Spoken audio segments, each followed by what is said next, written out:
At 67, she found the letter hidden inside her father's old Bible. She thought she knew everything about her father, his faith, his quiet strength, his favorite verses that he used to whisper before falling asleep. But at 67, while cleaning out the attic of her childhood home, she opened her father's old leather Bible, and something fell out. A folded yellow envelope, sealed, untouched for decades. Inside was a letter written in his handwriting that would change everything she ever believed about her family. This is not just a story about discovery. It's about truth buried beneath devotion, about forgiveness that waited half a lifetime, and the courage to face what love once tried to hide. In the next moments, you'll see how one woman's search for closure turned into a journey of shocking revelations, faith tested, and forgiveness rediscovered. Stay until the end, because the final line of that letter will leave you speechless. And if you ever found something from your past that changed how you see your family, hit subscribe before you forget. It costs nothing and helps us bring more stories like this one to life. If you have a family secret of your own, share it with us. We'll protect your identity and turn your truth into a story that heals. The Bible in the attic smelled of cedar and forgotten summers. Eleanor hadn't been there in years, not since her mother's passing. Now, the air carried the faint perfume of mothballs and old prayers. She opened the creaking wooden door and felt a chill, as if the room itself had been waiting for her return. Dust floated through narrow beams of morning light. The boxes were labeled in her mother's careful handwriting: Christmas, school dad's study. That last one made her pause. The box was heavier than the rest, as though it contained not just objects, but memories too dense to lift easily. She opened it slowly, revealing her father's Bible. The black leather cover had aged into a deep brown, soft and fragile. Her fingers brushed across the gold-embossed letters, Holy Bible, J.W. Walker. It had been his most sacred possession, his refuge after long days in the mill, his compass through grief. When she opened it, a folded envelope slipped out, landing softly on the wooden floor. It made no sound, only a small puff of dust rose, as if the house itself exhaled. She bent down and picked it up, heart pounding.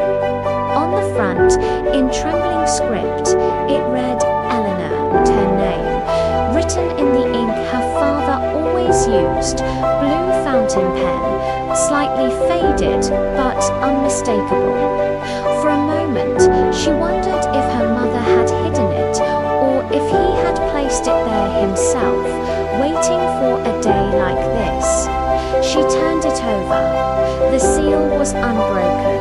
The edges were crisp, despite the years. It hadn't been forgotten by accident. It had been left on purpose. She sat down on the floorboards, her knees creaking as much as the house around her. Her hands trembled as she held the envelope closer, the faint scent of paper and time rising from it. Her father's voice echoed in memory. There are things better left to God, Ellie. She had never understood that sentence. Now it sounded like a warning. Her thumb hovered over the seal. For a moment, she hesitated.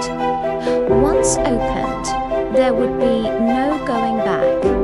The truth would spill out like light through glass, impossible to contain. She took a deep breath, closed her eyes, and whispered, "All right, Daddy. Show me what you couldn't say. Would you open it if it had your name on it?" The letter that waited. The paper was yellowed but intact, sealed with wax the color of dried roses. Eleanor's breath grew shallow as she broke it open. Inside was her father's handwriting, elegant, deliberate, the kind that belonged to a man who thought before every word. "My dearest Eleanor, if you are reading this, it means I am long gone and the truth can no longer hurt those it once protected." Her hands trembled as she read. Her father spoke of a summer in 1962, of choices that changed everything. There was a woman's name, Margaret Langford, a name Eleanor had never heard before. He wrote of promises broken, of a child born in secret, of a sin he could never confess to his wife. The words blurred as her tears fell on the page. Could it be possible? Her father, the man who led Sunday prayers, who kissed her goodnight with calloused hands, had lived a double life. He ended the letter with a plea. Find her. She deserves to know who she is. Eleanor sat in silence. The room seemed to close in on her, the rafters bending under the weight of an unspoken history. She whispered the name Margaret, and the sound of it felt foreign and forbidden. She folded the letter back with trembling fingers. This attic, once a place of childhood wonder, now felt like a tomb of truth. But deep inside, curiosity began to awaken, that ancient pull to uncover what had been buried for too long. Would you search for a stranger who might share your blood? The photograph beneath the cross, beneath the Bible's leather cover. Something else caught her eye, a faint bulge in the back pocket. She slid it out carefully. It was a photograph, black and white, edges curled. A young woman stood beside her father, Margaret. The resemblance was undeniable. Same eyes, same half-smile. But what froze Eleanor S. heart was the child in Margaret S. arms, a baby with her father S. unmistakable dimples. The photograph smelled of old smoke and salt, maybe from the seaside where it was taken. On the back, written in faded ink, Margaret and Ruth, 1963. Ruth, the name echoed inside her. That was her, wasn't it? Or was Ruth, the other daughter? Eleanor stared at her father's face in the photo. He looked younger, freer, like a man unburdened by guilt. The man in her memories never smiled like that. Her mother's voice echoed faintly. Your father carried more than his years. Ellie, some burdens were not ours to question. Now she understood why. The attic seemed to breathe. The wooden beams creaked as if acknowledging the truth finally spoken aloud. Eleanor pressed the photo to her chest and whispered, I'll find her. Dad, I'll finish what you couldn't. And for the first time in decades, she felt her father's ghost release its grip. What would you do if you discovered your father had another daughter? The journey begins. Eleanor's search led her to old archives in Charleston, South Carolina, her father's hometown, before he met her mother. The air smelled of humidity and paper. The past was alive here, hidden between birth certificates and faded census records. She spent hours combing through names and dates until one line made her heart stop. Ruth Langford, born July 1963, mother Margaret Langford, father unknown, but she knew every letter of that silence screamed the truth. She closed her eyes and whispered a prayer for the woman who grew up without knowing the man who wrote that letter, her father, their father. Through the archivist's kindness, she found an address, a small town 2 hours away. Ruth Langford had married, had children, and still lived under that same surname. The drive felt like traveling through time. Every mile carried more weight, every turn a question. What if Ruth rejected her? What if this truth destroyed another family? When Eleanor arrived, she parked across from a white farmhouse surrounded by magnolias. On the porch, an older woman sat knitting. Her silver hair glowed in the sunlight. Eleanor's hands gripped the steering wheel. Her pulse raced. She could turn back, pretend the attic had stayed locked, but the truth had already been opened. Would you knock on that door, knowing your life might never be the same again? The knock at the door, the sound of her own heartbeat drowned out everything else as she approached the porch. Ruth looked up, puzzled but polite. "Can I help you?" Eleanor hesitated. Words felt too heavy for the air. "My name is Eleanor Walker," she said softly. "I think we may be related." Ruth's knitting fell from her hands. The silence between them grew thick, almost holy.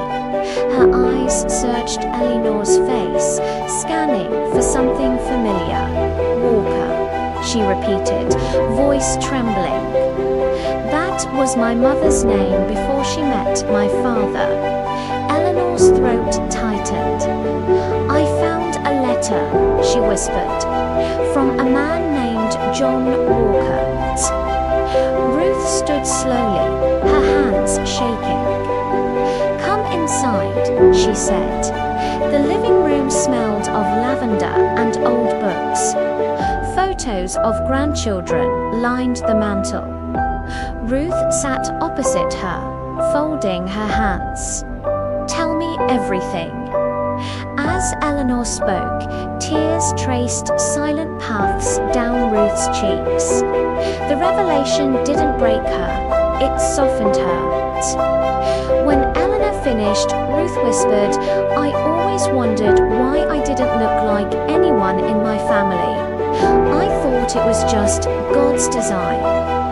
Eleanor took her hand. "Maybe it was his plan for us to find each other now. Have you ever felt connected to someone before knowing why?"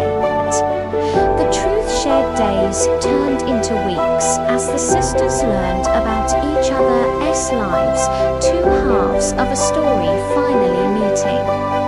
Ruth had been a teacher, Eleanor a nurse. Both had lost husbands too soon. Both loved hymns and strong coffee. The similarities felt cosmic, as though their father's shadow had shaped them both in silence. One evening, Ruth brought out an old box from her mother's belongings. Inside was a photograph Eleanor had never seen her father holding baby Ruth, smiling shyly toward the camera. Ruth touched the image tenderly. "Mama always said he was a good man trapped by circumstance." Eleanor nodded. "He He was good, but afraid. The two women sat quietly, letting forgiveness settle between them like dust in sunlight. That night, Eleanor dreamed of her father standing in the attic doorway, smiling for the first time in years. She woke up crying, but it wasn't sadness this time. It was peace. Can truth heal what lies once tried to protect? The visit to the grave. They decided to visit their father's grave together. The cemetery lay beneath sprawling oaks, Spanish moss swaying like whispers. The sun filtered through the branches, soft and forgiving. Eleanor placed the letter on the grave. Ruth laid the photograph beside it, for the man who loved too deeply and feared too much, Eleanor said softly. Ruth whispered, and for the daughters who found each other despite it all. The wind rose gently, carrying the scent of rain and magnolias. A single leaf fell on the Bible Eleanor held, resting between the pages of Psalms. She smiled faintly. He used to read this to me, she said. Maybe he read it to you too, in silence. They stood in quiet reverence, feeling their father's presence, not as guilt, but as grace. Would you forgive a parent who kept love a secret? The hidden will back home, Eleanor returned to the attic to pack away what remained. As she lifted the Bible, something else slid out a second envelope. It was labeled to my daughters. Her heart skipped. How had she missed it before? Inside was a folded page, her father's will. He had written, "To my daughters, Eleanor and Ruth, the greatest inheritance I can leave you is truth. I built my life on fear and silence. I pray you'll build yours on forgiveness." Eleanor felt tears streaming again. This was no longer just a confession, it was his redemption. She placed the letter inside the Bible once more and whispered, "You can rest now, Daddy. We found each other. Sometimes forgiveness is the only inheritance that matters." The family reunited months later. Ruth visited Eleanor's home for Thanksgiving. The table was full. Children, grandchildren, laughter. The house pulsed with warmth that no secret could ever bury again. Eleanor looked around and realized something extraordinary. The truth hadn't broken them. It had built something new, honest, human, and whole. Ruth raised her glass. "To the truth," she said, "and to the courage it took to face it." Eleanor smiled. "To Dad for teaching us that love, even when hidden, never dies." The family toasted. For the first time in decades, the air felt free. Would you rather live a comforting lie or a painful truth that heals generations? The light in the attic, months passed, and the house grew quieter again. Eleanor went back to the attic one last time. The sun cut through the window, illuminating the dust in golden streams. Where once there had been sorrow, now there was stillness, peace finally earned. She opened the Bible again and read her father's favorite verse, "The truth shall set you free." Her reflection in the attic mirror didn't look older, it looked lighter. She smiled softly, closed the book, and whispered, "It did, Daddy." It really did. As she left, the door creaked shut behind her, but the silence no longer felt heavy. It felt sacred. Sometimes the attic of our past holds the light we were too afraid to see.